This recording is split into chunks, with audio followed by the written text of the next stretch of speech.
Welcome to the Virtual Boys podcast. My name is Chris, and I am joined once again by my good friend, Matt. I'd like to speak on the virtues of Lunchables pizza, as well as the shortcomings that ultimately led to its discontinuation.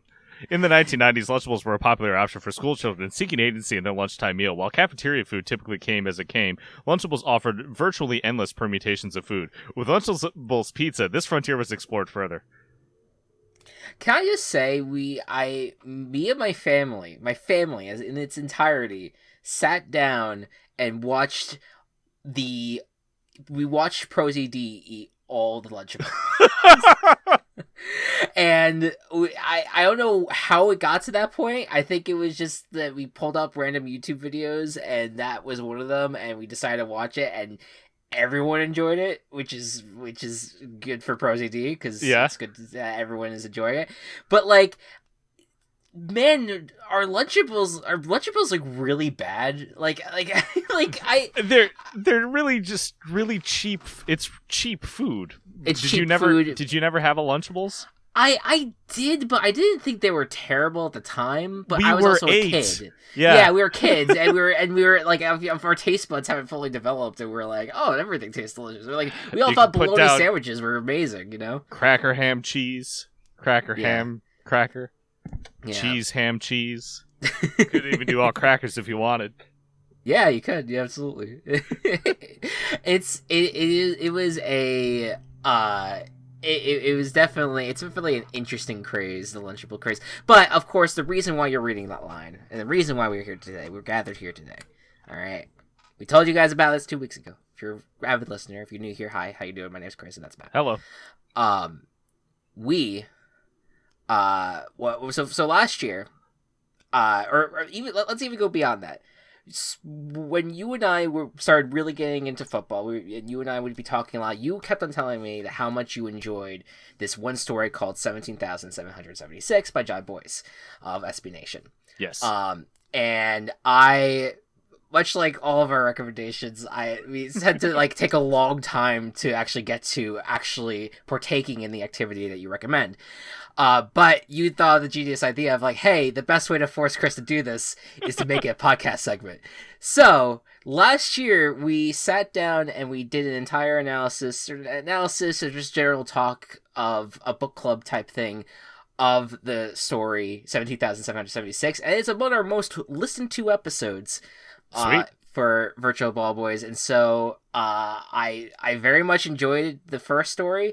And so we sat down and read the sequel, which we did not expect to happen. We did not. No. This was announced like what, in the summer or in the fall? No, he just one day in September he was like so Jon Bois, for those unaware, is a fantastic Twitter follow just because he has the most aggressively normie Twitter possible. So yes. For every Saturday for an entire year, he tweeted, "Welcome to College Football Saturday," even when college football wasn't going on. Right. But, like, an example from 5 days ago, I encourage today's young people to give music a try. Play a few songs and see if there are any that you enjoy. So he's doing that all on purpose. There's not, like, a single, like, I like it. No, purposely just trying to just be as normie as possible. Yeah. And so I'm scrolling through Twitter, and I just see made a sequel to 17,776 with a YouTube link. And that is how he announces this shit.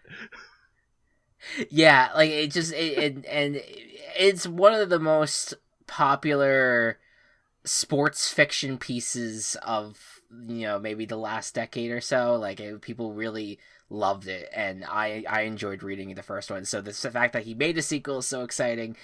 He was gonna the initial plan was that he had 2 parts that he was going to be uploading over the course of like a 7-month period. It was 20,020 and 20,021. Unfortunately, 20,021 was delayed, which is okay. Take your time, make it perfect. Yep. And so we were going to do both, but since that was delayed, we decided let's do the 20,020 article now. Let's read it now, and let's talk about it for this episode. However you want to take this, Matt, I will let you lead the way because you are the man who introduced this whole thing, and you led it last time, so lead it this time. And by the way, there's no NFL news to talk about. All right, there's no we're not going to sit here to have like a 10-minute conversation about Tim Tebow. All right, who cares? There's no need cares? for it. All right, he may not even make the team, so who cares? Yeah. All right. So let's push that aside. We'll talk about our schedule predictions, and we'll make a new team later. All right. This is 20,020 time. All right. Yeah. Let's do it. All right. So 20,020 split up into 12 chapters, and I think we can kind of talk about each of them as kind of like its own event. Sure. But first off, what were your overall impressions before getting into anything specific? What were your overall impressions on the story? So I walked away from this. So just to kind of give people an idea, I wrote for a living for a long time. Not long time, like when I got out of college, which was like 3 years ago. And I still write. I'm kind of moving out of that as a job, but most writers are tasked with like reading a lot. I don't read. I just don't. I should read more. I just don't love reading. I feel but that. I do enjoy a visual novel of sorts, and I read this piece, and I think I read 20,020, and I think that this particular piece is probably the best thing I've read in a decade. Holy shit! Yes, hands down. and I think why I enjoyed this more than 17,076, and we'll get into the details of it. I feel like I love how this one had a much more overarching story than the last one, where 17,000 had a lot of smaller stories kind of scattered throughout, and was kind of just telling us about the story of how football has taken over the country as a phenomenon, in a kind of like post, everyone is going to live forever world. Lot more vignette style than overarching story. Right. This one, I felt like it had a main story that you followed with main characters, along with the usual narrators that we had in the last installment.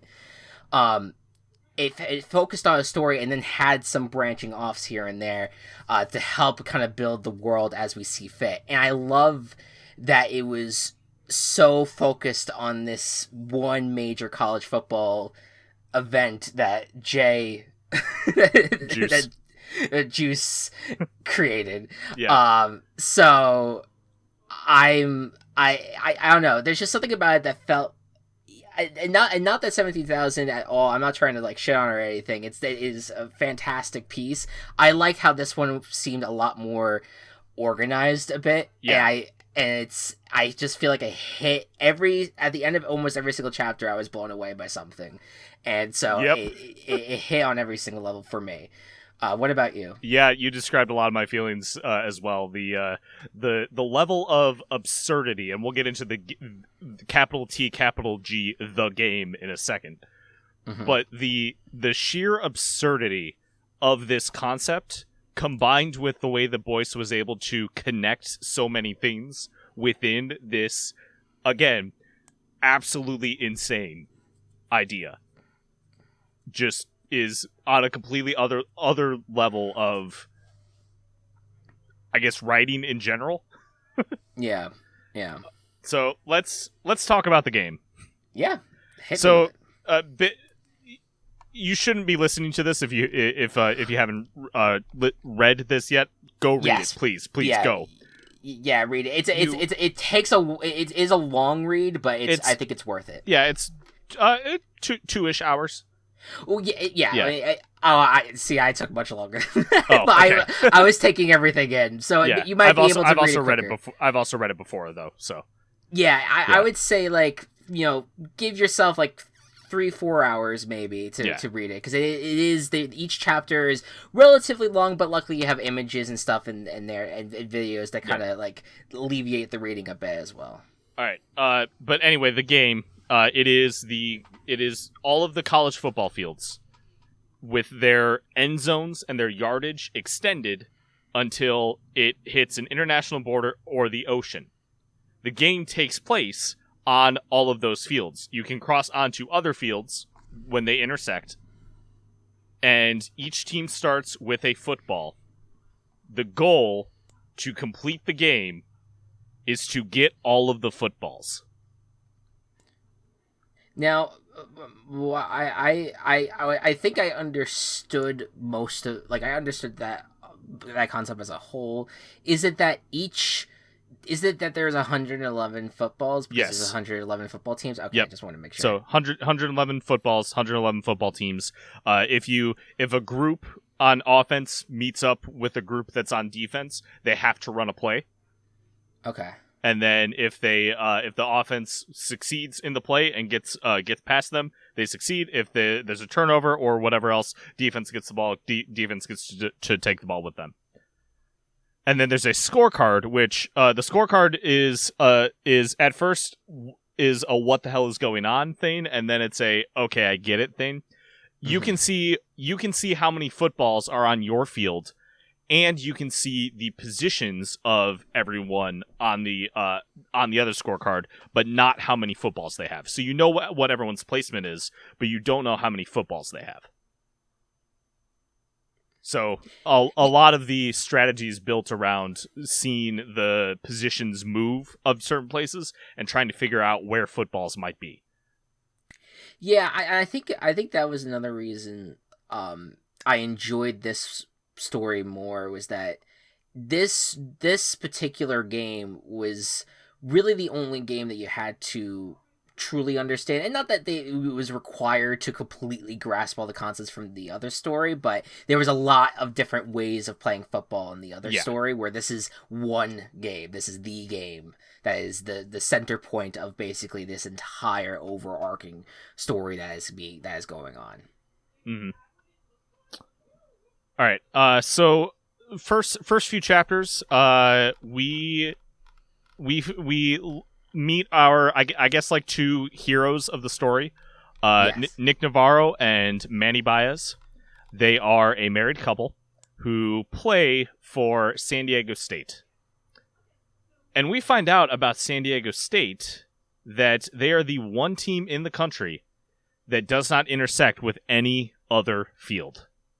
So that's the first, I'm going to talk a lot about geographical oddities, and I have a list of them that I'll go through a little later on. But the first one is San Diego State being the only one that does not intersect with any other field. The fact that it was worked out for that one alone to be like this is insane to me. Yeah, and the rules that were in place for the geographical oddities, where they made sure that the lines could not cross the international borders, and they are not allowed to cross over oceans. Yep. That was, and they said in the story how essentially the only reason they could not connect to Stanford was that there was like a little bit of ocean in between San Diego State line and where Stanford is. So that stopped them from being able to have that crossroads. Otherwise, they are completely isolated from the rest of the country, which I believe they are the only team, right? The only team that is isolated. Wow. So they came up with a system, and I say they as in Juice and the game operators came up with a system called out of bounds time, where for every year that a person spends in the team, they get 1 second of out of bounds time. And this game takes place over thousands of years, so they have a lot of time to build up seconds. Yeah. Oh, and just to recap for people, well, I mean, you've read it if you're listening, but the reason why it's lasting that many years is that humans are immortal. Yeah, humans are immortal. Protected. It is the year 20,020. Mm-hmm. So it's literally 20,000 years in the future. They've been playing this game for a couple thousand years already. So this out of bounds time is what Bois uses to get these two dudes from San Diego State into the rest of the game. These guys have uncovered 9 footballs from was it Georgia Tech? Yeah, Georgia Tech. Yep. Yeah, Georgia Tech. They hit all 9 footballs on campus, and they're like, that Juices was just like, that's dumb. They've lost their mojo or whatever. Yeah. Like this powerhouse, they're getting too cocky. So these two dudes who have trained to run a 5-minute mile, because they ran a 5-minute mile for their out-of-bounds time between San Diego State and Boise State, have these 9 footballs now. And they are... they're going to do their best to get them back to San Diego State. And that is kind of the mission that is set up for Nick and Manny for this for this story. We go some other places as well, but Nick and Manny are kind of the focus, and them moving these 9 footballs to other fields, and therefore changing the scorecard and changing the scope of college football, which hasn't really changed that much for thousands of years at this point. Yeah. Yeah, it's wild. Yeah. And they did have those rules where you can just, the only way that you can travel if you're playing the game is through different football fields. And so they spent their many years on the football field in Georgia trying to kind of like blend in and make it not seem like they're from San Diego State. And it's really cool learning about like, we're going to blend in, and then we're going to try to, we will, no one will suspect that we are football players playing in this game. We're just going to expect we're normal citizens hanging out, and we're going to just go under their nose and try to, get through this. It's so wild. The whole game system is like, one of the main story points of the game, of the story, is that like 10 is not a fan of Juice's game, or at least is trying not to give off that idea. And in reality though, like she likes it, and she doesn't just want to admit it, and I fucking love it. I would love if this was actually reality. not like post-apocalyptic. Well, yeah. I guess not really post-apocalyptic, but like not like the conditions that the world's currently in, but just the idea of like all these people playing this long game of like hide and seek with the footballs is so fun to me. It's amazing. 10 and Juice's dynamic is just incredible here. And I love that, like, so the idea that the only reason that this came to be was because 9 and 10 were both hibernating, and so Juice's madness was left completely unchecked. and that video of the initial video which was the trailer, is so fucking funny. Of the, how many teams are participating? 11. And then you see him type another 1, and it's 111. And Ted's just like, oh god, fucking damn it. It's just like, oh, yes, man, yes, inject this chaos into my... Like, we're Team Chaos for a reason, and this is exactly what we want in the world of football. So much chaos. It's just the utter chaos and absurdity, and yes, hit us with it. All right. So that summarizes the first 3 chapters pretty well. First 3 chapters do a good job of just like setting the scene, what's going on, who are Nick and Manny, what are they about. Mm-hmm. Chapter 4 takes a little bit of a different direction. We're looking at a play that Georgia is running, I believe against, who's Georgia against here? Oh, well, actually, you went, just to go back real quick, you missed one of the best jokes of the thing, which was talking about Atlanta Stadium. Oh yeah, that's right. I was gonna bring that up. That was in chapter 3. Oops. There was actually a few lines in chapter 1 and 2 that I have written down here. Sorry to backtrack. No, it's okay. But, how about this? We go through the let's go through the story, talk about the points of the chapters, and then we can come back and do all the good lines. Hit the good line. All right, cool. Yeah. That sounds good. Cool. So, chapter 4 is Georgia running a play. There's a lot of them there, and they're ordering a pizza, and there's a guy shouting representative into the phone over and over. Because it's just like, shit doesn't matter. but they're as they're trying to like figure out a play. I love this visual bit because we see all of the people as dots overall, and they're like, oh, we can only count 37 players. There's 38 here, and then we zoom in, and there's one circle on top of another circle. And then Ten's line in the middle of the play, that's bold. Yeah, it's very bold. Yeah. That was a very fun moment. That whole like SEC like the whole Georgia, that whole play was just so fucking funny. Along with the kind of the climactic point of that chapter where the ball is thrown accidentally onto a truck that drives off, and we get the video at the end of chapter 3 or 4, whatever it was, where you're following the truck and where it's going, trying to track it down.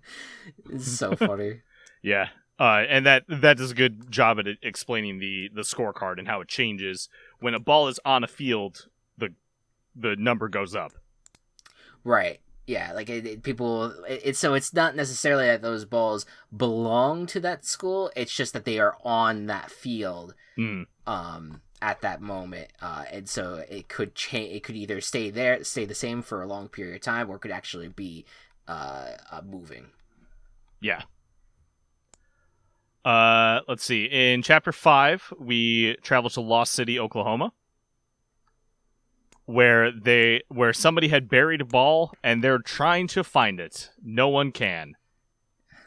This is good. We learn a little bit about alliances, and we know that they're right on top of it. But LA Tech and I believe UCLA are aligning, trying to find this football. And we see in the pictures they're right on top of it, and we find out that this is very similar to an actual historical event. Which is directly related. Yeah. Yeah, it was that apparently it was a group of robbers who got a bunch of money and then stored the chest away. Yep. And this Chuck Hamilton guy from UCLA hid the football in that chest and cannot, for the life of him, find that chest again. That chest was so well hidden that the robbers themselves could not find it again. As well. I believe one of the robbers was named Jesse James, which I think is just funny because that's an actual football player of nowadays. Yeah, Jesse James is one of the like famous robbers, and they made a lot of movies out of him. Right, I saw that, but yeah, I remember that movie. The movie posters they showed in the video at the end of the chapter. Yeah. Yeah. So that's another historical event that I have written down, but just like the fact that happened in an alignment of a football field in this universe, in this game, is incredible. Well, yeah, I mean, it's the fact that, like, I'm guessing that Jon Bois kind of spent his time actually pinpointing where each of the football fields are located and drawing a line across the United States to kind of indicate like what would be the playing area, and then like finding interesting elements within that, which has to take years to do. I mean, I mean, what do you know what year 17,000 came out? 2017. 2017. Yeah. Yeah, I mean, he could have been working on that since he finished that. The thing that I know about John and his things, because I watch a lot of Jon Bois stuff.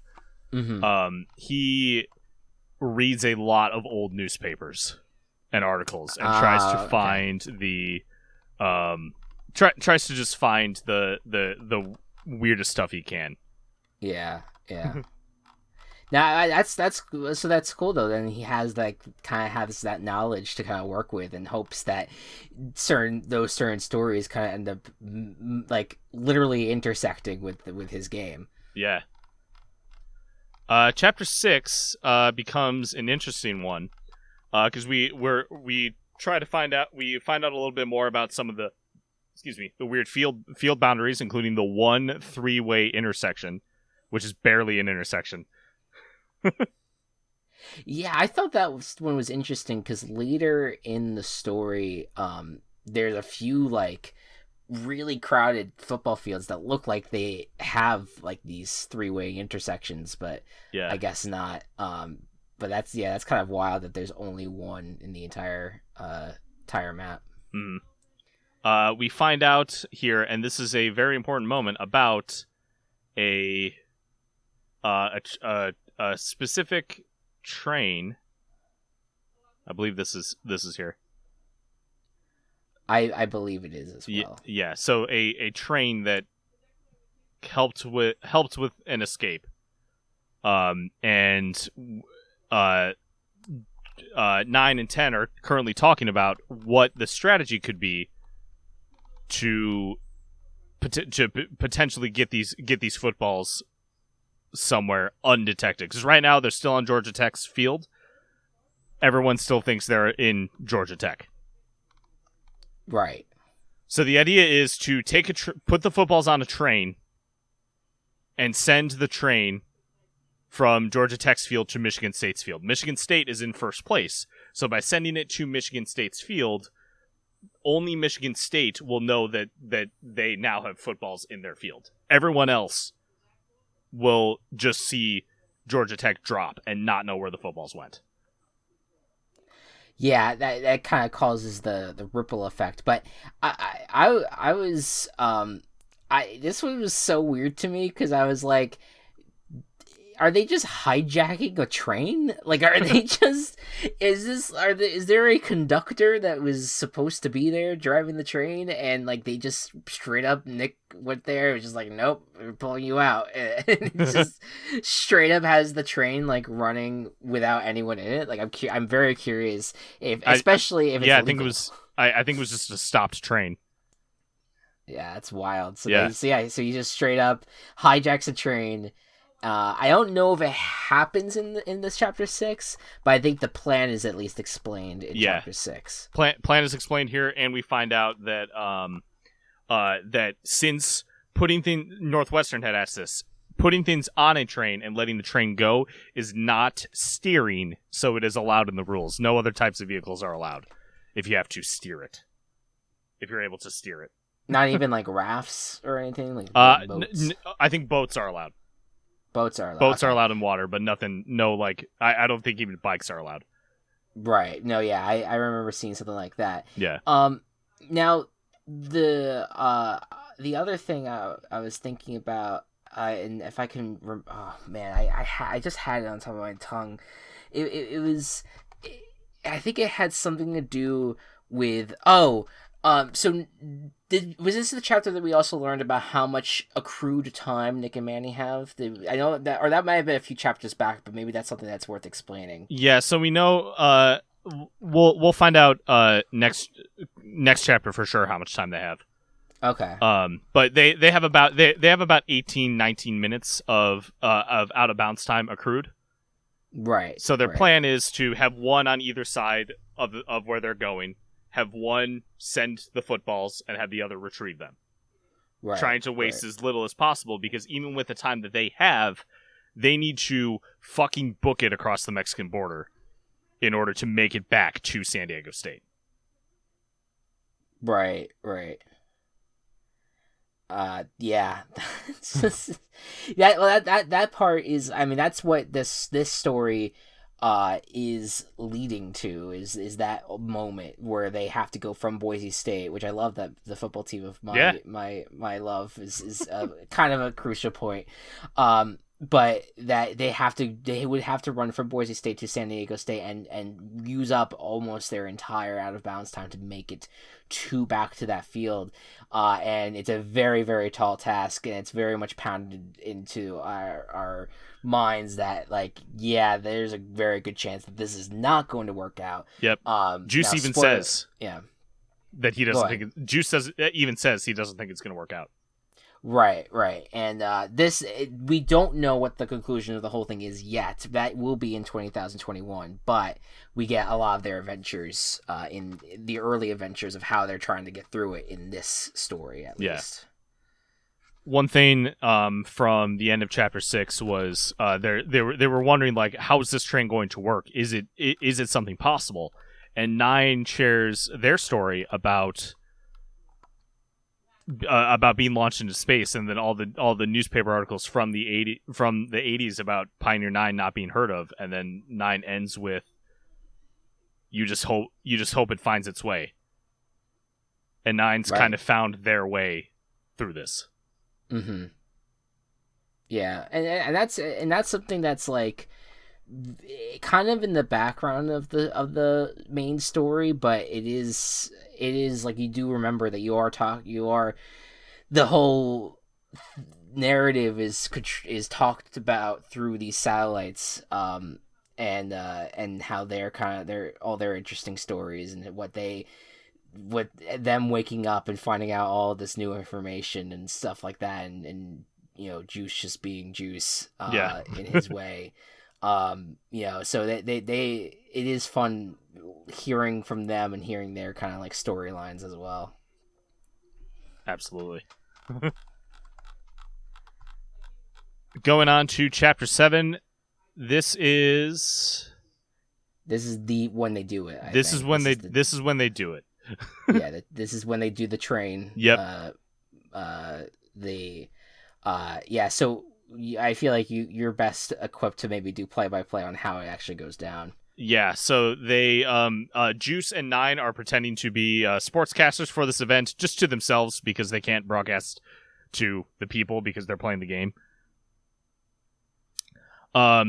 So Nick Navarro is the one on the that is putting the balls on the train, while Manny is going to receive them.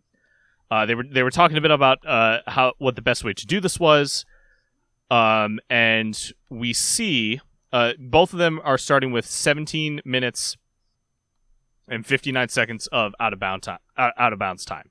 And the expectation for both of them is, okay, we're going to spend about 30 seconds, do what we need to do, and one sending the train, one retrieving the balls, do what we need to do, and that'll be it.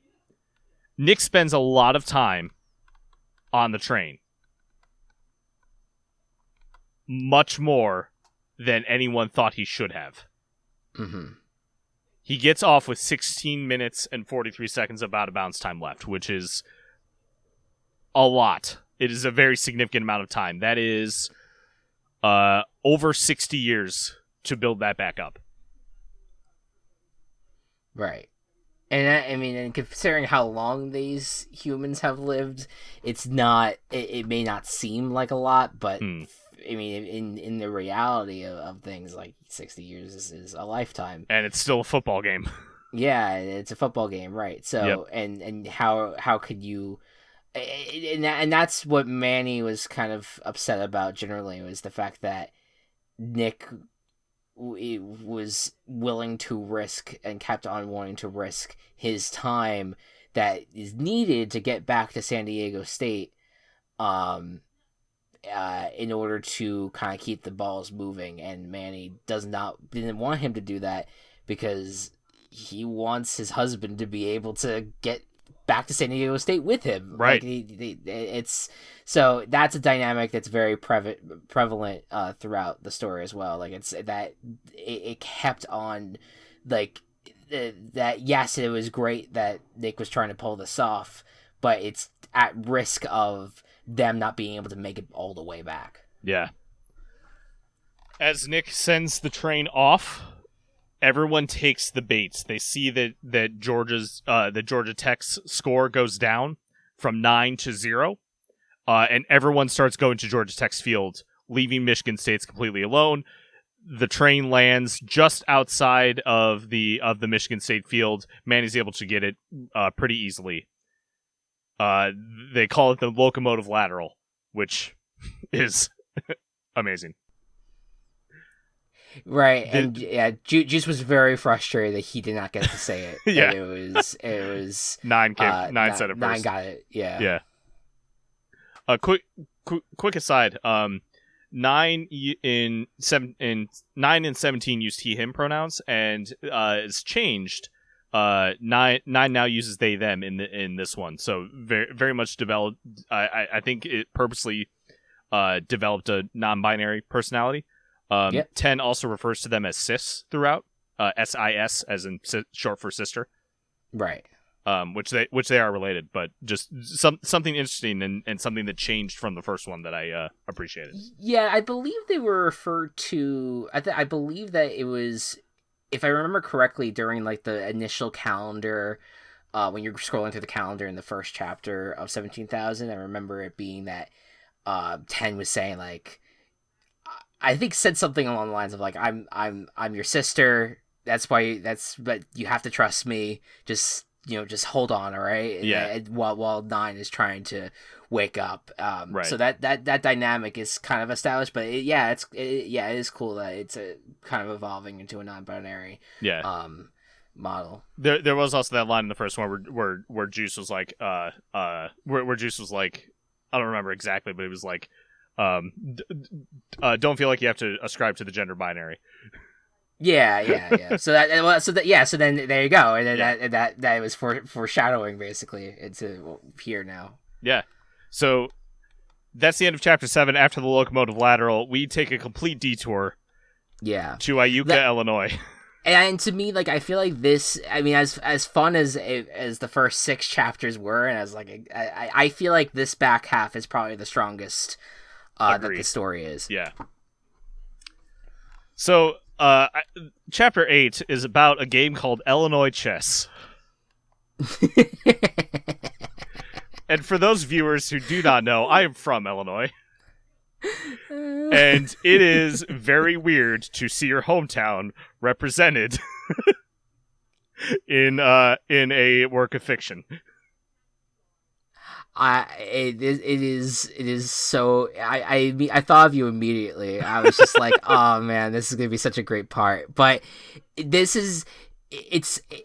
was such a funny part of the story to me because Illinois chess, I don't think it's not a real thing. No. So I think it's really funny though is that it is yet like another game that is being brought. Its rules are broadening into something that's so ridiculous and so absurd that it's kind of like playing parallel to what football has become in the country. Right. Yeah.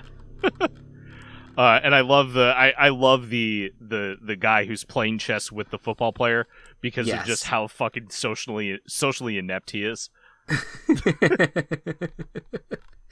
Yeah, and then he gets like frustrated by like them not following the rules. Yeah, it's like, exactly. you're gonna go down a rank, you'll never get that back up. Yeah, we and the thing is like I mean unless you can, Matt, but I cannot for the life of me explain to you what the fuck Illinois chess is. It seems like it's like a mix of like Monopoly and like I think Catan is a better comparison, but I don't know enough about Catan.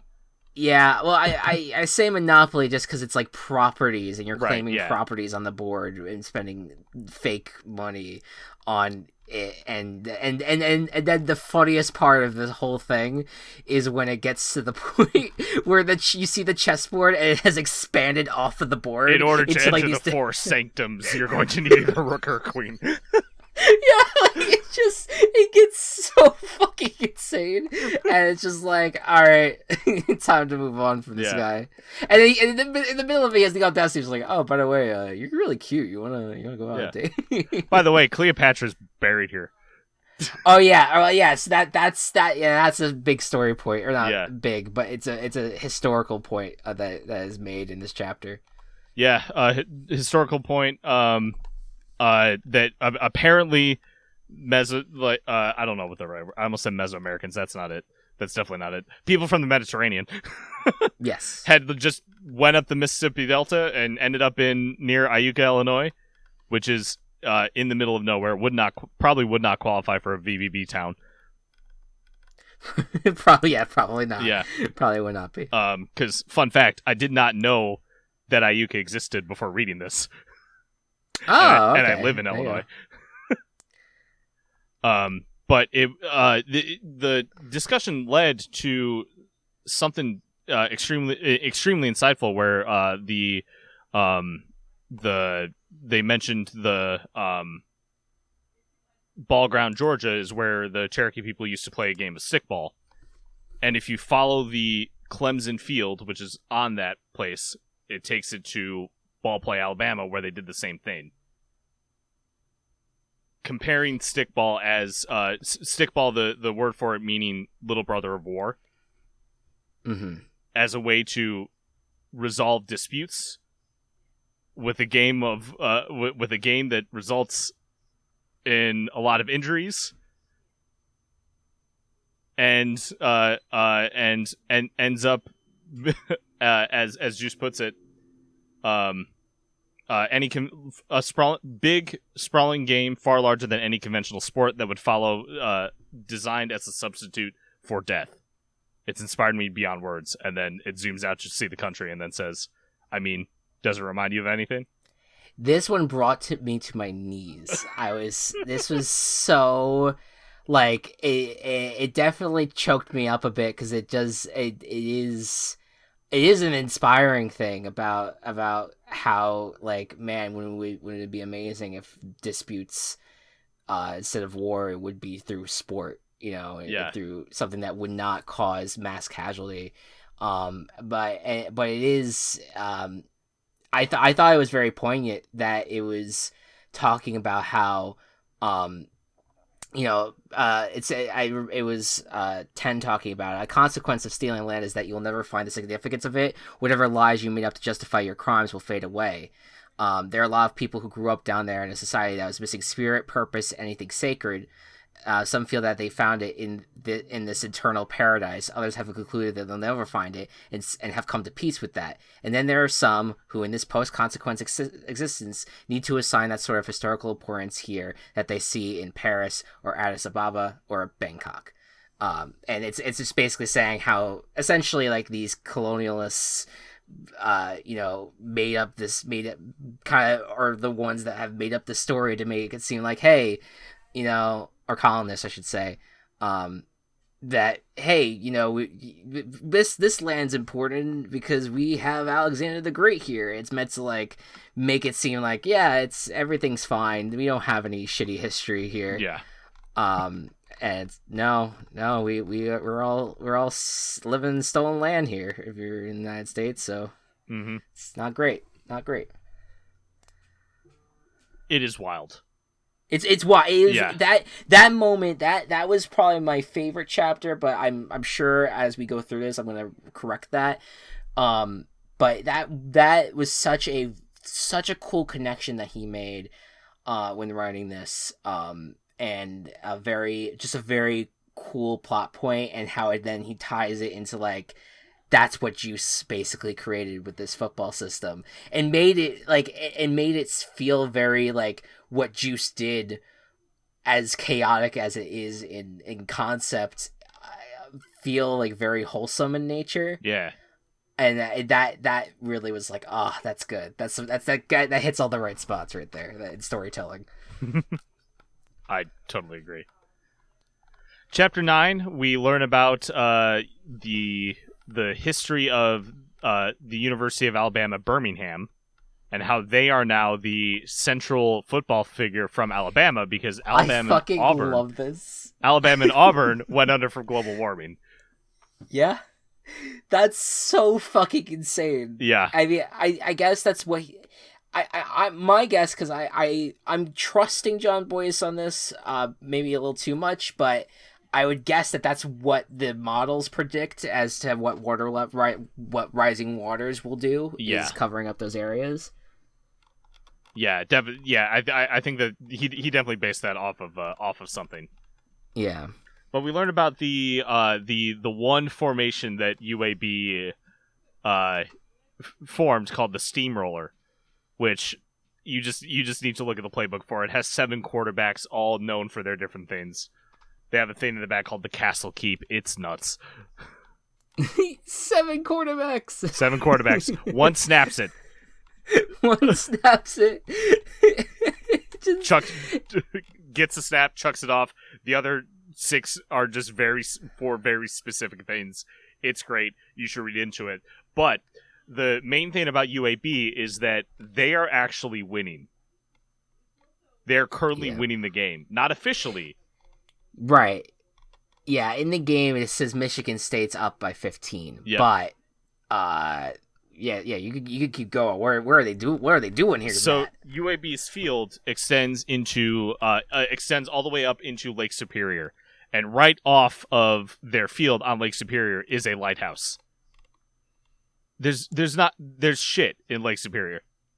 Nothing else is up there, and they can be in lakes, by the way, not oceans. Right. Yeah. So they have all their footballs hidden just off field at that lighthouse. They have 17.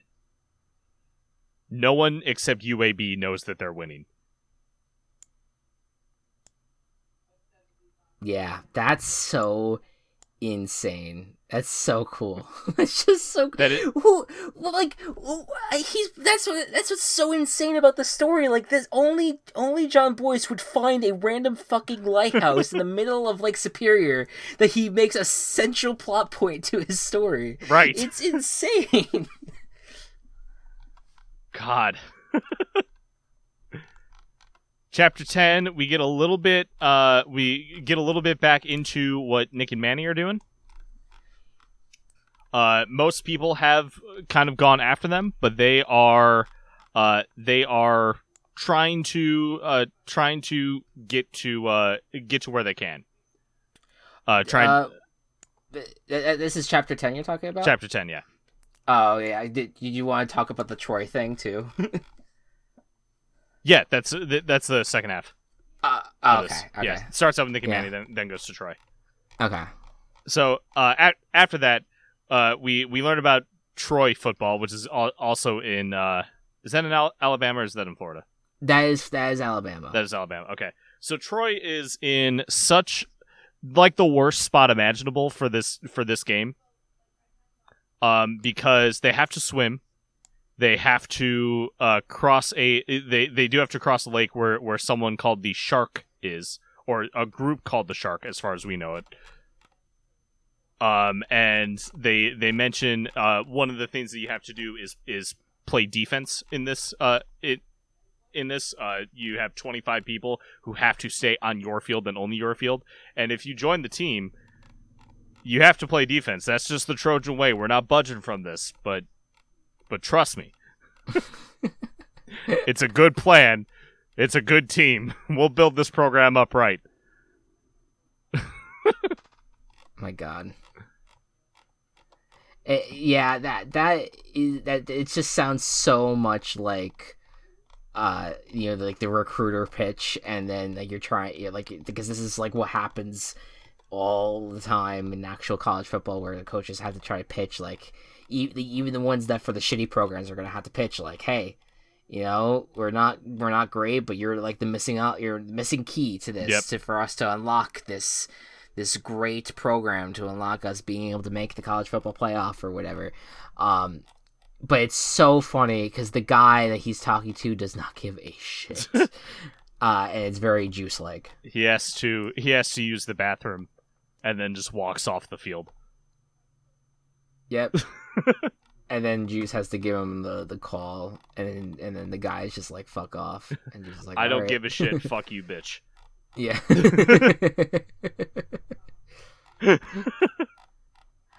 Well, I do love about, I think it's this chapter, or maybe it's the next chapter, but that, they do go into about the sharks, and it ends with a dialogue between Juice and I think it's 9 that he's talking to, but I'm not too sure. But regardless, it's just 9's like, oh, I would love to talk to these people, and then Juice is like, people, and then that goes into chapter 11. Yeah.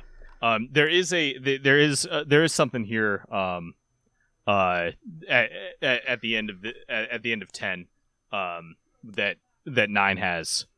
There's one specific line from this, but he's comparing himself to humans right now, on how much that 9 is upset that his battery sucks, that he has to hibernate so much, that he's not perfect, and neither are all of the humans that are down there. Right. And that how he feels like he belongs almost with the humans. Yeah. Almost. And this is the one line that I actually wrote down beyond the connections. It's 10 says it to Nine. 10 says, "Perfection is the end of the road. Why the hell would you want to be at the end of the road?" That's so good. I'm gonna go make that my Twitter bio right now. I love that line. Yeah, it's solid. It's super solid. I find that dynamic again with Nine and talking about that, like, it's you feel so attached to satellites. I don't know, like, you just do, like, it's just this story of, like, they're older satellites that seemed dead to that are, well, in reality they are dead to the world, but it's so funny that they awaken in this future and they have, like, these such deep personalities, the three of them, and it's just so good. Yeah, so good. All right, we move on to chapter 11, and we get to meet the shark, also known as Mimi, who just has a long conversation with Nine about why she does what she does, why she's good at it. She plays for Georgia. Which Georgia does she play for? Southern or State? I think Southern. Here's her. Georgia Southern. Yep. Well, it's GAS. Yes. Yeah. Yes. One of the two. But she's just really good. Okay, yeah, Georgia Southern. So she's just really good at what she does, getting footballs from people in the water. Yeah. And she kind of talks about, gives a little history on, like, what it's been like to be in the game for so long and how other people have reacted to being in the game. Yeah. I think what I thought was interesting about it, and, like, so I think that some of, like, the descriptions of football formations I definitely could see for readers could be a bit boring, but I thought one of the really cool elements of it was when she was describing her mom and how at one point during a scrimmage with TCU did basically a fuck you formation or the bulldozing formation, where basically they were just going to run over the opponents.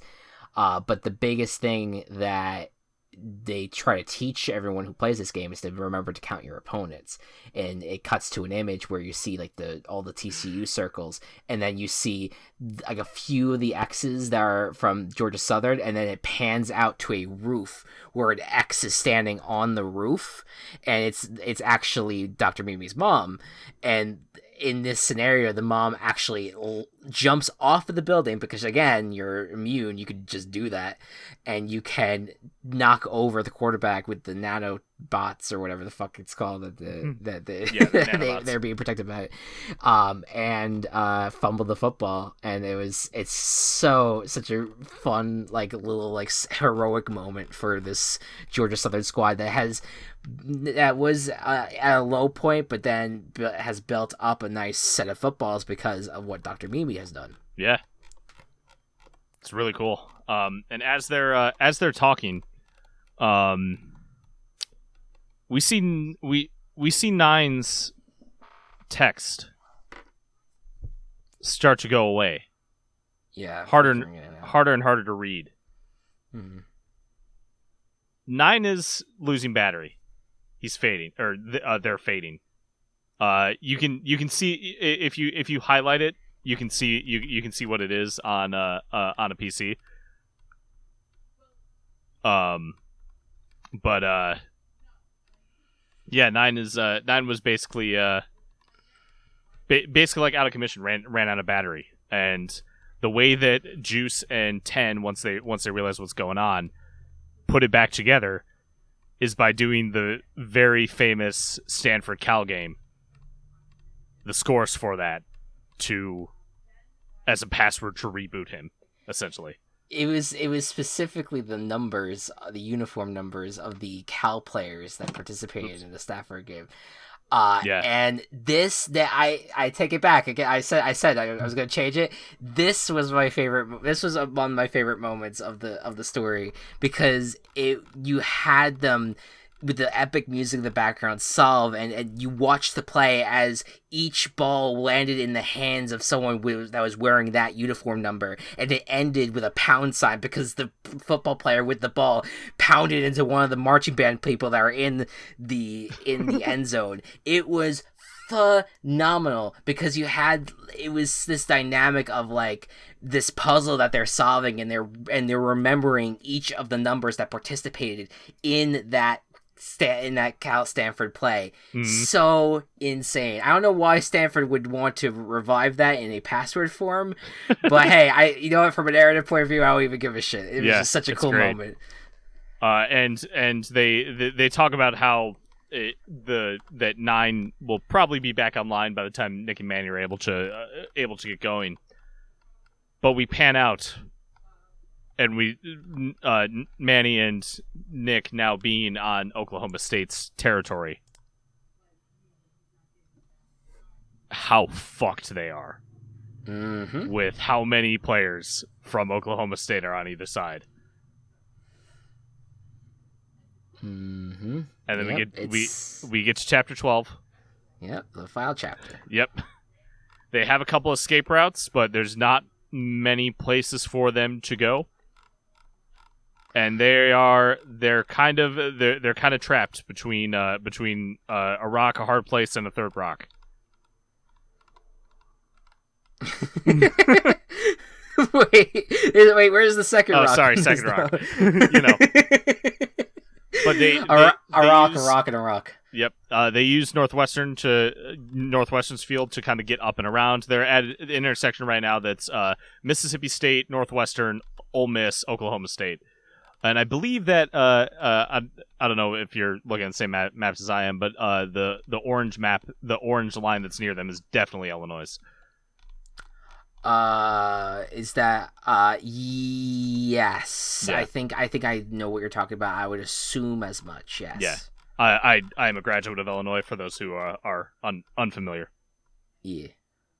I will say I just realized this. I think I scrolled past this the first time. At one point, while they're kind of running away from them, Nick and Manny have an exchange where Manny has to piss, and he actually inserted a GIF from 2 seasons ago where the Ole Miss player pissed on the ground. I believe that was Elijah Moore, who just got drafted by the Jets, which I'd be like, you know what, that's perfect. Perfect. I think I could be wrong. I'll look up who the actual player was, but I just enjoy that was a little Easter egg in the story. Yeah. So Oklahoma State has them cornered. There's really not much for them to do. They're trapped. Mm-hmm. Oh, and by the way, yes, Elijah Moore is the okay. boy. Yeah.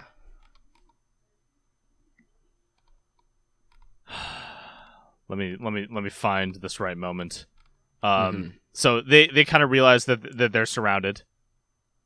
That they're on either side. And then this is what happens. Yeah, you get a little bit of story too, like where you hear a radio conversation with the Oklahoma State player, I believe. I think it's the coach. It's the coach. Okay, I was okay. So I got confused by this because they're saying it's a coach, I think, early on, but then they name a completely different coach later on. Oh, okay. For Oklahoma State. So I don't know. It could regardless, they talk to Oklahoma State players and they get an idea of what we get an insight as to what their point of view of this whole chase is, which is cool. So they're arguing, and then Nick goes, "You and me, babe. You and me. Can you do something for me?" And Manny says, "What? Can you meet me in Missouri?" "Hey, what are you? Hey, where the fuck are you going?" Nick takes off, running on pavement from the Northwestern field to, I believe that's the I forget what field it is, but it's another field completely.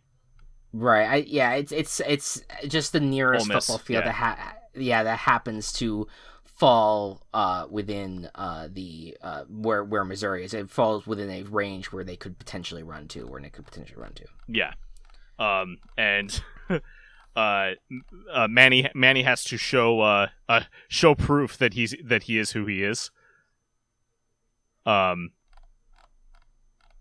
That who he is, that he is who he is, and they're wondering how they're wondering where the balls went, because they knew that the balls were there, and he said that his husband had them, and Manny says, his name is Nick Navarro, he's my husband, and he finds a way to piss me off every goddamn day, and he's the fastest man you've ever seen. Not quite like my name is Inigo Montoya type thing, but pretty up there, you know. Yep. All that, and then after that, what happens is we get a ton of emails of Nick losing his out of bound time,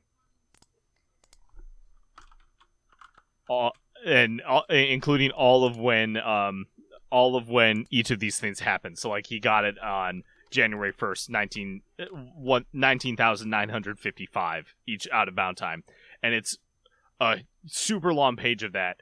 And we see the scoreboard. We see that nothing's changed. We see it. He's got 40 seconds left. Another scoreboard.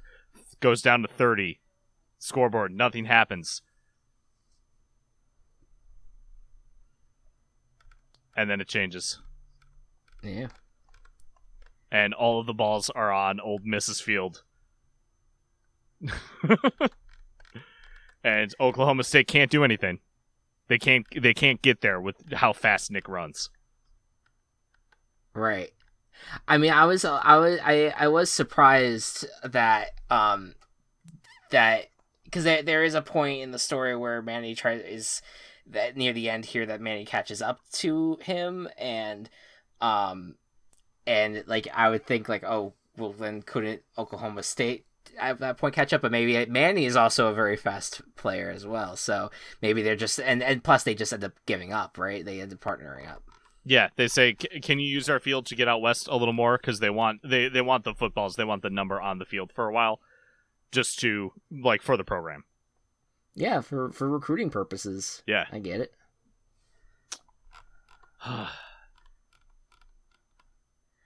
And then it goes into the last thing. So essentially, during that whole sequence, 9 was still alive for just a little bit longer, and then was going to be entering rest mode for about a year, which is 2021 or 2021. Yep. Where that story's going to pick up, and so but he was wasting the battery, looking at the story of Eugene Jennings, and I thought this was another incredibly powerful, strong moment of the story. Absolutely. And I don't know if you have the text for it or not in front of you for that. But yeah, it essentially he essentially it reminded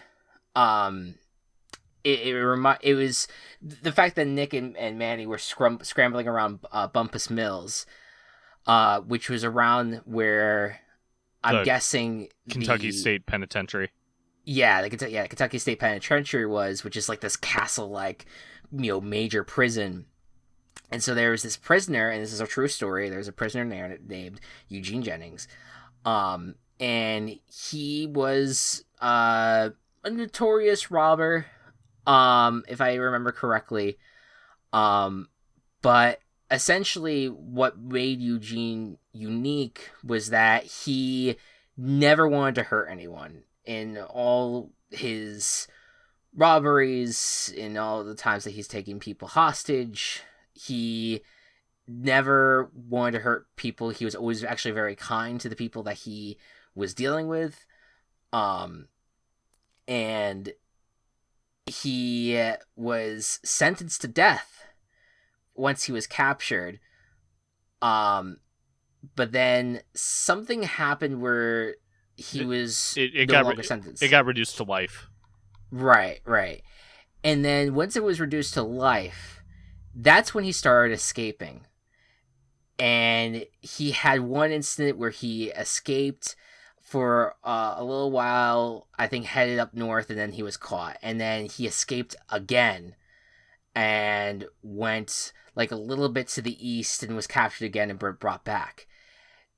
Then he escaped a third time, I think it was, and then he made it.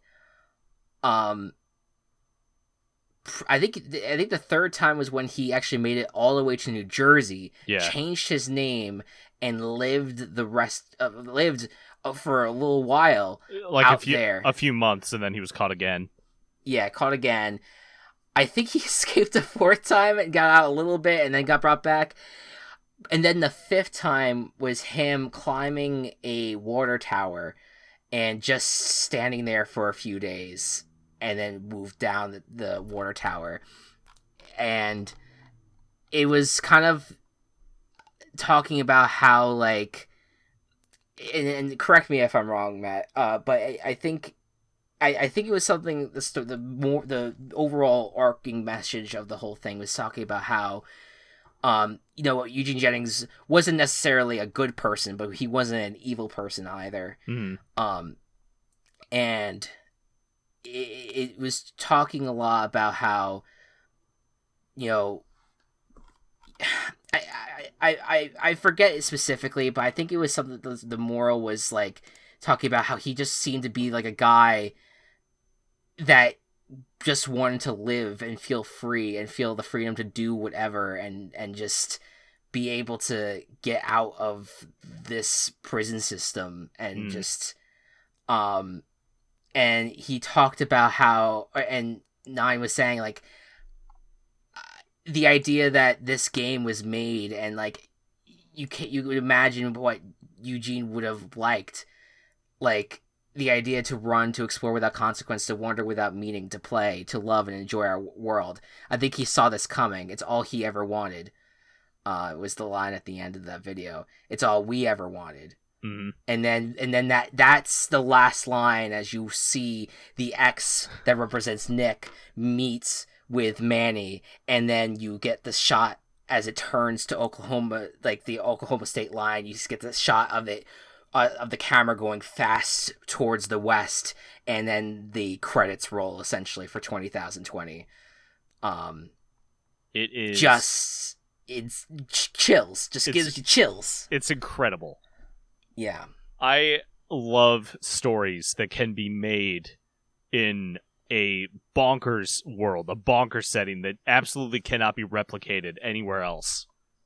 And you getting so invested in this world and getting emotional at these certain things that if you tried to put into any other form of fiction, wouldn't work. Mm-hmm. I love shit like this. Yeah. I've been thinking a lot about. Just now, I had the thought. We talked about 17,776 in May 2020, which was a couple months after things went to shit. Yep. And I remember the biggest takeaway from that was all the time that we had. And it was it was comparable to all the time that people had. A little bit of a different context, of course. Virus versus immortality. Obviously opposite things. Sure. But we as humans were trying to figure out how to find ourselves. With all of this time that we have, what do we do with it? And now that we're in May 2021, things are so different from then. And it's we know what we can do in our time, and it's kind of like with this spirit of Eugene and with this game. Where do we find meaning in it? How can we get this freedom, which a lot of people are still very much fighting for? Right. Yeah, and I don't know. You think I'm thinking a lot about what the last year has been and what we have seen. In terms of like, we had the, what happened with George Floyd last year with Black Lives Matter. That actually happened after the 17,000 It did, yeah. conversation. And then, of course, the rise in AAPI violence because of the horrible racism that surrounded the COVID-19 diagnosis, and just generally what AAPI people have to deal with anyway. And then, of course, what's happening right now with Palestine. Like, it's so... This is almost like a dream world to have, where people are free to play and are free to just to live their lives and not have the worry of people wanting to hurt them and wanting to make their lives worse in order to better suit the 1% in the world. And like with this world of 20,020 and 17,776, with the fact that it is, that there was no need necessarily for violence anymore, because it was not necessary, because everyone was alive and everyone was immune from dying. And it's just, it is like, it's obviously unrealistic, but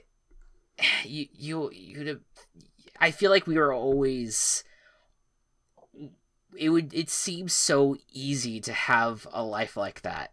Yeah. When you think about it. And it's because of the way our worlds work, and it's because of greed, and it's because of racism, and it's because of power structures. And I mean, I guess that's really the core of it, is the power structures. Like, it's because of that we are not able to just live life and just enjoy the life that we have on this earth, and instead we have to people have to live life in fear constantly, and have to figure out a way to make it day by day, because the people that have the power want it all for themselves and for no one else. And I think that's what makes this world, this 20,020 world, so fascinating, is just seeing it like that. The big stress that's there is, can my husband make it back to San Diego State in 17 minutes in order to stay in a football game? Like, that's the stress. That's the stress level that is there in the country. And it's just like, imagine if the world was like that. Like, it just, it does tell so many stories. I love, again, it talking about the Cherokee tribes and the, the, what was it? The little brother of war. Little brother of war, and then talking about Eugene Jennings, and talking about, these stories of, just figuring out a way to live life in a way that is not harming other people. And obviously what Eugene Jennings, like, obviously the robbery is not good. Yeah. But he just wanted to escape the prison system, even though he really, at the end of the day, he never did anything to actually hurt and harm people. With the exception of taking money from people. Yeah. And I'm kind of rambling, but it just is so cool how this story is being told, and kind of talking about, while talking about this dystopia or utopian future, I guess. Also kind of touching on really crucial points about our history and about our world that should matter to us more than they do. Right. Or that people care to pay attention to. This is just a fantastic story. The world is amazing. The setup of these football fields just so happening to line up with a bunch of different places. I had a ton of stuff written down. I decided not to go I don't have to necessarily read all of them because we talked about a lot of them already. Mm-hmm. But the best kinds of stories are the ones that stick with you and make you think about so many different things. And this is one that, in addition to its predecessor, just constantly make me think. Mm-hmm. Yeah, 100%. And it has the spurts of comedy as well. And that's what makes I love that it will make you think, but it will also make you laugh and it'll make you cry. It gives you all of those emotions. I love pieces that will do all of that. Yeah. And that can really really just give you that wide range of emotion and get you invested in these stories. In terms of just real quick, some of my favorite lines from this story. Please share. I just had a few from the early chapters that were funny. Juice said this in chapter 1. I bet having a fish is kind of nice, It's over there doing its thing. You don't have to do much, barely even have to think about it, but you always know it's there. It's what I imagine having a favorite baseball team would be like. Yes. Love that one. And then the whole exam session for me was fantastic, just because Juice did write it. Yeah. And 10 was, 9 was getting frustrated with it. And so at one point he's just saying statements and expecting 9 to give prompts to it. And so it's just like, hello again, this is the test speaking. Fuck you, man. Would you like to be friends with me? It is very lonely being a test. The essay question is the closest I ever get to having a conversation. Please don't go. Save me. I love you. And 9 just writing ass, fuck ass. Yeah. But I think my favorite part is section 5, observations. In this section, the test administration will offer some interesting observations about the world. This section is about him, not you. Please answer with interest and enthusiasm. And then the observation goes like this. In my view, basketball should be filled with heavy whipping cream. Over the course of the game, all the dribbling may eventually whip the cream into butter.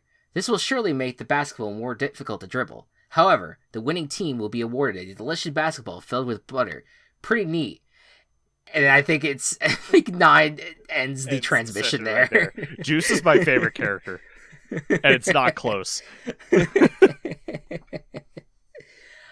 I feel like Juice is who Jon Bois actually is. Honestly. It's really hard to debate that. I feel like if there's one character that he has self-inserted into his stories, I think it's Juice. I 100% think it's Juice. Absolutely has to be. We can't go away with describing Mercedes-Benz Stadium as a butthole. Yes. You know what I always say, buttholes are like assholes. I said that quote to Anthony last night out of context.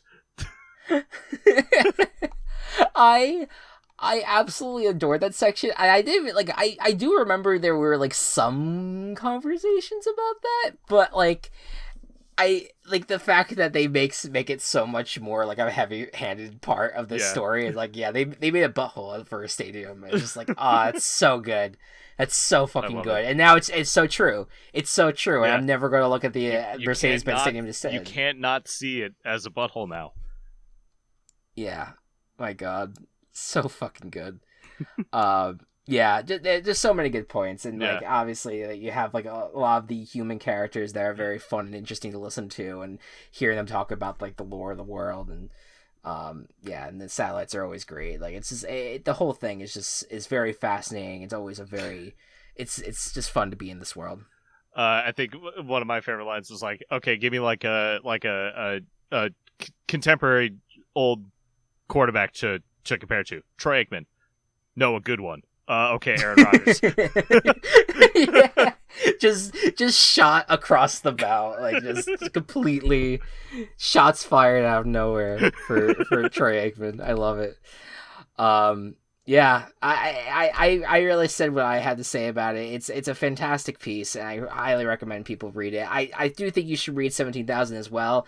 But I mean, even if you did just read this, it's just so fucking good. There's enough of a recap to know why people are immortal. And it's just like enjoy the absurdity. Yeah. Come for the absurdity, stay for the crushing existential dread. Yeah, like I think that 17,000 is a nice. And again, this is not me trying to downplay 17,000 because I do think it's a fantastic story and it's very, very good. To me, in comparison, though, it is very much like the build up to 20,020 and what 20,020 is. I just think this is Jon Bois with this particular story at his best, and maybe 20,021 will top that. Who knows? So we'll see. Any thoughts from you on it? No, I've said pretty much everything that said my piece on everything. You should read it. You should check out Jon Bois' other stuff as well. He makes a lot of things. SB Nation's online presence kind of rebranded to Secret Base. Or at least they're like YouTube sect, so Secret Base is where you're gonna find a lot of stuff now. He's got a lot of series on there. Dorktown is one of the best. He last year he and another guy did an entire documentary on the Seattle Mariners, which is just a joy to watch. It's 6 parts, very good. He also has a series with Kofi. I forget his last name, but Kofi on Secret Base, who they have a series together called The Fumble Dimension, where they take sports simulation games and try to break them in some way. That's good. So good. They came up with a play in Madden that involving the 2008 Detroit Lions, where they run exactly one play the entire season and see if they can see how much better they do than the 0-16 Detroit Lions. That's great. That's fantastic. Which is they run Calvin Johnson out and pass the ball to Calvin Johnson. Hey, I mean, there you go. Yeah, you know that you use your stars. You know that's the bottom line. Yeah, they're great, good, excellent conversation. And yes, please read that. If you haven't, if you sat through this and listened to the spoilers, we're sorry, but that was your choice. Yep. Anyways, before we create our 5th team for season 2 of VBBFL, I want to touch on our schedule predictions and go through them real quick. Matt, you nailed the kickoff. It is Cowboys at Buccaneers is going to be the kickoff for the 2021 NFL season. Thanksgiving, we went 0-3. We Ravens at Lions, we both guessed it was Bears at Lions, actually. We guessed NFC East teams for the Cowboys. It was actually Raiders. My logic completely, I fucked it up, and I shouldn't have gone in that direction. And I should have remembered that the Cowboys will be broadcast by CBS, and should have picked an AFC team. I regret my error. It's okay. It's fine. And then we had 2 different primetime games, Chargers at Chiefs, and you had Panthers at Falcons. It was Bills at Saints, which is very interesting for Thanksgiving. And then in terms of guessing locations, Buccaneers at Patriots. Matt, you guessed week 10. I guessed week 3. The actual location is week 4. So close. You were close.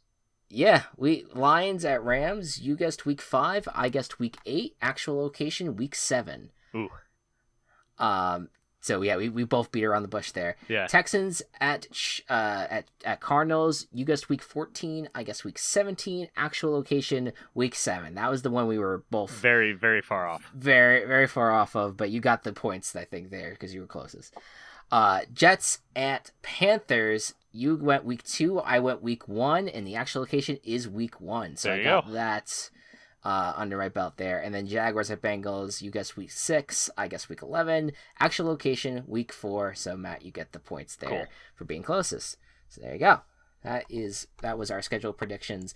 I liked this schedule release because I like the fact that week 1 had a lot more non-conference stuff. I feel like that's the way it should be. I think that you saved the division games for later in the year. I think the NFC East is heavily in December for the schedule, and that's good because I think the division games are more. There's a lot more passion for those division games later on in the season than they are early on. Give us the fun. Give us the unique matchups out front. That's my personal viewpoint on that. All right.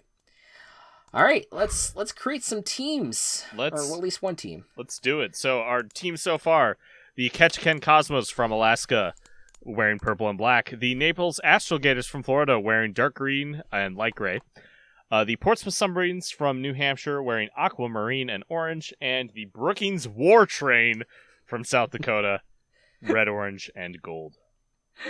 Oh my god! All right, so 5th team now. Matt, how would you pronounce this? Wauwatosa. Wauwatosa, Wisconsin is our next location in our team debate here. Now, so just to make clear real quick, where Portsmouth is New Hampshire, right? Yep. Or Vermont. Yeah, New Hampshire. New Hampshire. And Naples is in Florida, Ketchikan's in Alaska, and Brookings. Where was Brookings again? South Dakota. Was South Dakota. Okay, so this would be our 3rd Western team. I'm guessing this would be a Western team. Depends on where the other ones land. So Wisconsin kind of has allowed us to be a little bit more flexible, I guess. Yep. With how we want to place it. Technically, this Wauwatosa is actually on the eastern side of Wisconsin, so it could very well be an eastern team. It is a suburb of Milwaukee. Oh, there you go. So it is in the Milwaukee area, but even still, Wauwatosa alone has 46,000 people according to the Wikipedias. So Wauwatosa received some national attention in 1992 when the Wauwatosa Common Council, threatened with a lawsuit, decided to remove a Christian cross from a city seal adopted in 1957. The cross was replaced with the text "In God We Trust." The seal itself was designed by 9-year-old Susan Valier as an entry in a contest among Wauwatosa school children. The quadrants of the logo's shield represents from top to left going clockwise, an arrowhead representing the Native Americans who were the original inhabitants of the city, of course. The mill representing Hart's Mill, which was the original name of the city, and the cross representing the city of churches, and the symbol used as a street sign representing the city of homes. So, fascinating. And then... Oh, God, Scott Walker's from here. Shit. Oh, gross. God. I'm sorry. Sorry, guys. Sorry that happened. This is a real shame. All right, so first thing I noticed, Wauwatosa is the Potawatomi word for firefly. Oh, bro. Man, is this going to be our easiest week yet? It might be the easiest week yet. Because we could just go fireflies and call it a fucking day. Yeah, Wauwatosa fireflies. Let's see if they have other things, but that's a fun name. That's a contender. Contender right there. Trying to see points of interest here. The Tourism Commission of Wauwatosa sponsored the installation of several new murals by professional artists. The murals are curated by Milwaukee-based public arts agency Wallpapered City, and the artworks appear on buildings from 64th Street to 70th Street along North Avenue. Oh, that's cool. A little artsy. You know, we should call them the artisans. You know, we haven't done that before. Yeah. And in terms of other places of note, they have, it seems like a very much a medical place. They have the Medical College of Wisconsin, the Children's Hospital of Wisconsin, and Froedtert Hospital, one of 2 level 1 trauma centers in the state. They also have a church, of course, the Washington Highlands Historic District, a resident neighborhood designed in 1916 by renowned city planner Warner Hegeman, was added to the National Register of Historic Places in 1989, as was the Kneeland Walker House. I have no idea what either of those are. The architecture does seem cool in nature, on the surface. Actually, it kind of looks the Kneeland Walker House feels like a very spooky house, like you would go into it's like a haunted house of sorts. Nice. So that's you got some supernatural vibes to this town. There's a church that was designed by Frank Lloyd Wright in here that almost looks like a UFO. Oh my god! Did we hit the mother lode where we have so many fucking options? I guess. I don't know if that's gonna go, but it's down on the Wikipedia page. Yeah. The actually Criminal Minds was the Wauwatosa was a set for Criminal Minds. It looks like episode 2 of season 3. Huh. Which is interesting. Yeah. Wauwatosa is the hometown of the narrator of an unrecorded song by Bob Dylan on Wisconsin. Not to be confused with the University of Wisconsin fight song of the same name. The lyrics were written by Dylan in 1961 and finished in 2018 by local musician Trapper Schwepp. Schwepp wrote music to accompany Dylan's lyrics and recordings of songs of Wauwatosa's Wire and Vice studio for his album Primetime Illusion. So a lot of so you got a lot of artistry, some music backgrounds here. You got the Firefly origination, you got the UFO, you got the ghostly scary house. So you got a lot to work with here. Yeah. So what I think at this point we've kind of gone off the rails with our sci-fi theme, but we could remain on the rails if we felt like we already have a train, Chris. Yes, you are correct. Yes. Yes. Sorry. No, that's fine. But we could. I mean, I really like Fireflies. I mean, I know it's super basic to do. It that. is. I know it's that's a very easy thing to jump to, but at the same time, it is an hour and a half in. I also think that it would be really funny because our 17,000 episode was when we named the Phoenix City Phoenixes. So, oh really? With this being, if Wauwatosa is the Potawatomi word for firefly, this would be the Fireflies. Similar to how the Los Angeles Angels means the Angels.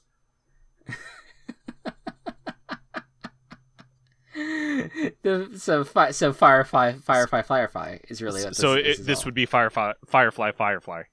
That is a hard thing to say 10 times fast. It absolutely is, which means we have to do it. All right, Wauwatosa Fireflies. Wauwatosa Fireflies. There we go. Colors. That's the thing. Okay.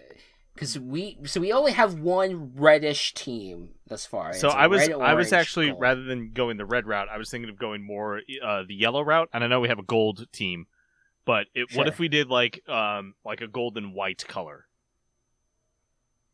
Gold and white as a combination? Yeah, or yellow and white. I don't know how good that would look. I think gold would look better than yellow with white, but we already kind of have a gold specifically with Brookings. I don't know how. Sure. The only yellow and white, I wouldn't be against it, but it is like a clash for the eyes a little bit, because I do think it's two just bright colors. Yeah. Well, how I know it feel like it would be ironic, but I feel like it'd be funny if you did yellow and black.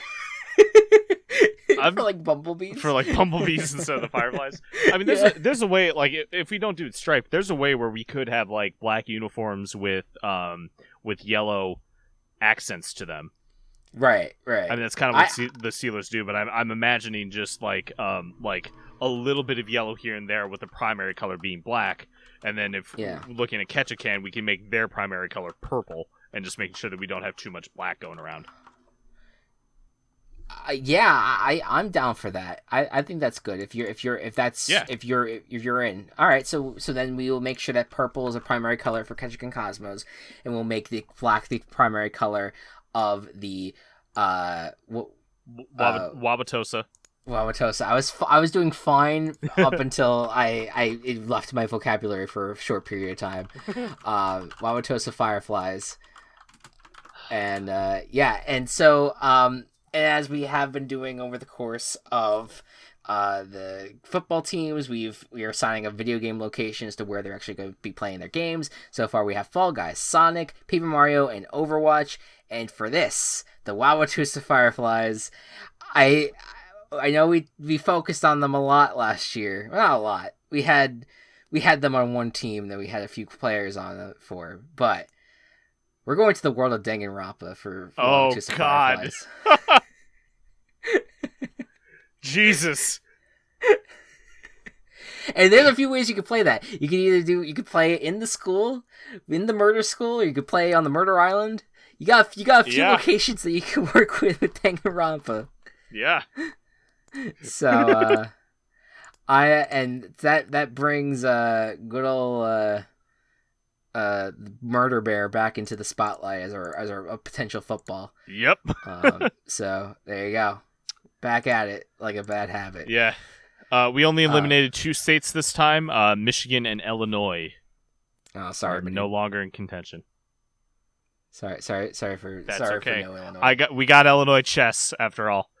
We got Illinois chess, and then you get to play. Oh my God, I wonder if he actually has those fucking rules running down somewhere. If people can doubt actually it. attempt to play it, because I would be interested in watching a full game of that. Yeah. And hopefully not falling asleep. But yes, that has been a very beefy episode of the Virtual Ball Boys podcast. Very good one though at that. Again, these are some of our is among our favorite episodes to do when we get to read Jon Bois' work, and we'll probably be doing it same time next year with 2021. Barring it not maybe coming out sooner than that. Yeah. But yeah, and then once that's all over and that trilogy's over, then we're just gonna have to find another piece of media to do for our annual off-season book club of sorts. we'll see how it goes. We'll see what happens. Yeah, thank you again, Matt, for leading the way of that segment and introducing us to this series. Yeah, it's definitely something that people should give attention to, especially when shit like this is done right. It is done so right. And Chris and I are outliers in both the sports world and the video game nerd world, in the sense that we are very heavily involved in both of them, and not both those kind of groups don't necessarily interact a lot. So I think this is a good way to help kind of bridge the gap, and you can really enjoy this even when you are not a sports person. Which I think is just a mark of good fiction in general, not having to know the material or be in the space. Yeah, 100%. That's what we like doing with this show anyway, is just to make it more unique and make it stand out among, other, usual football podcasts that just talk about, whether or not, I don't know, Devontae Smith's going to be the number 1 wide receiver for the Eagles. I don't know. Whatever conversations are being held right now, we're skipping them. You can listen to another podcast for that. But for here, we're going to listen to us create football teams named War Train and the Astral Gators, and you're going to listen to us talk about a really good piece of fiction. Yep. It's good shit. But anyways, folks, thank you all so much for listening, and we will see you in 2 weeks. Good night. This episode was sponsored by Lunchables Sushi. # not actually a sponsor. Virtual Ball Boys has been brought to you by Team Chaos Productions. Find us on Twitter at Virtual Ball Boys, and find more of our work at Team Chaos Pods.